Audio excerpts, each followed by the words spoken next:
Recently, I found out my ex had been flirting with her manager at the restaurant she worked at. It started with sexual jokes on shift, dirty talk, and photo sharing. When I confronted her, I told her to block him and stop the contact. But not even a day later, I checked again, and she was already messaging him. What hurt most wasn't just the cheating.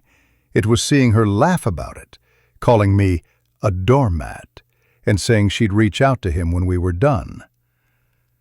I was humiliated, so I snapped.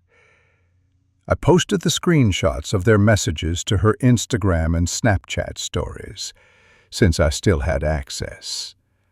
I sent them to the guy she was cheating with, to her boss, and even to a mother. Her boss and mom didn't respond, but the guy did right away.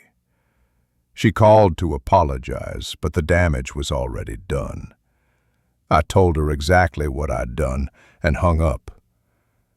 I'd never taken revenge before, but this time I did. Days later, her boss viewed the message.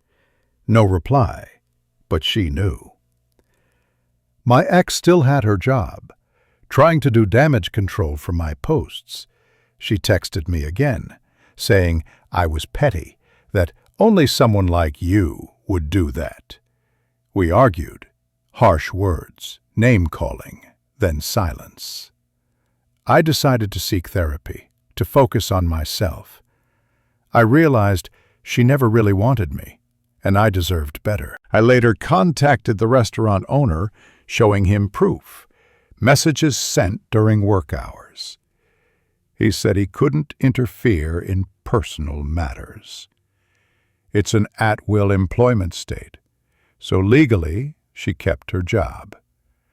I guess it'll just be awkward for her, her boss, and that manager. The final twist? That guy she cheated with had been a single father. I reached out to his ex, the mother of his child, and showed her the screenshots. Turns out, he'd been cheating on her, too, with another woman from the same restaurant. My ex always claimed she hated cheaters, yet she became one.